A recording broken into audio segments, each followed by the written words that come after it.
เส้นทางเพิ่นให้เฮาหยุดหักไว้ซ้ำนี้โชคดีเด้อล่ะเมื่อเจ้าตัดสินใจ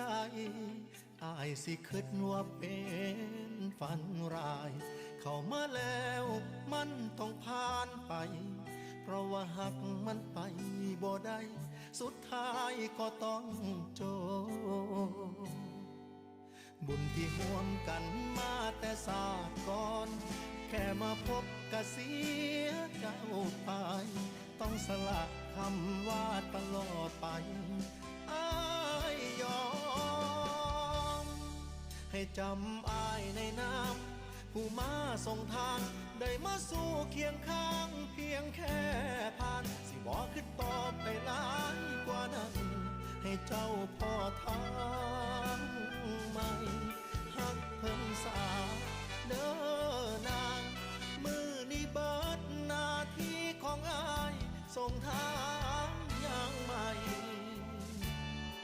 กับคนใหม่ที่บ่แม่นอาย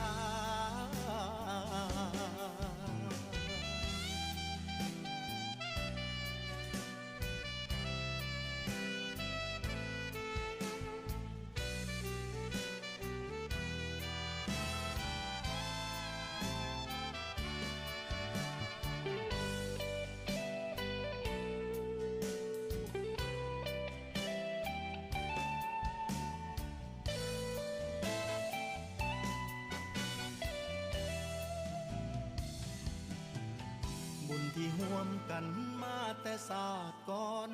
แค่มาพบก็เสียเจ้าไปต้องสละคำว่าตลอดไปอ้ายยอม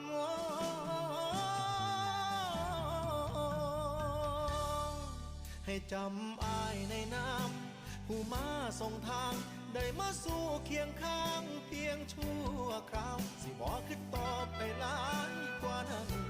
ให้เจ้าพ่อทางใหม่หักเพิ่นสาเด้อนางมือนี้เบิดหน้าที่ของอ้ายส่งทางอย่างใหม่กับคนใหม่ที่บ่แม่นอาย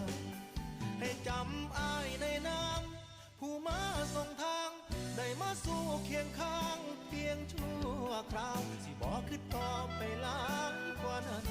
ให้เจ้าพ่อทางใหม่หักเพิ่นสาเด้อนาง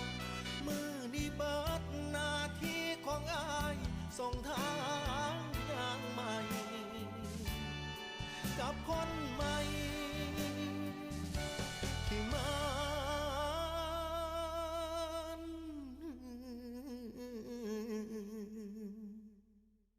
บ่แม่นอาย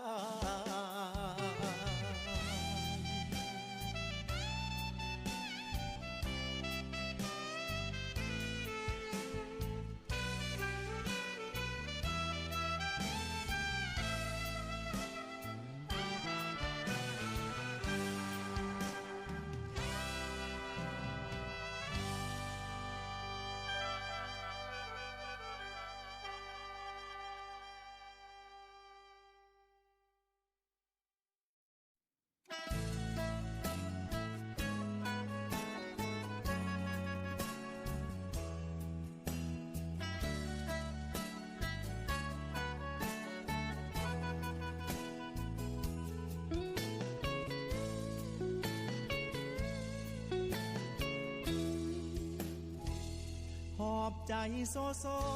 มาวัดตะโกกราบหลวงพ่อรวยการเงินมันติด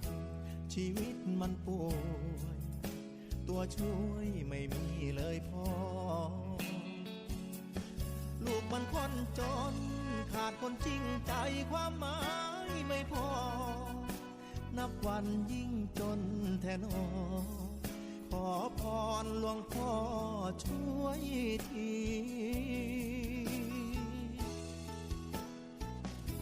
อำเภอภาชีอยุธ ทยา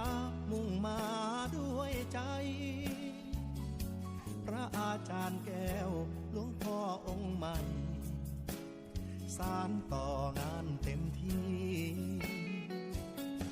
อยู่ก็ร่มเย็นเบิ่งก็งามตามมหาเจดีย์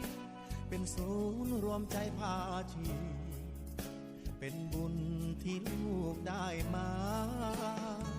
ตั้งนะโมสามจบต่อด้วยคาถาบูชาหลวงพ่อนิมนต์เรียนชนะจนขึ้นคอสวมเลดพันล้านที่ข้อมือขวา ปัดเป่าความจนวอนพ่อช่วยดลให้คนเมตตา ให้ลูกได้รวยกับเขาบ้างนะ ให้สมคำว่าสิทธิหลวงพ่อรวย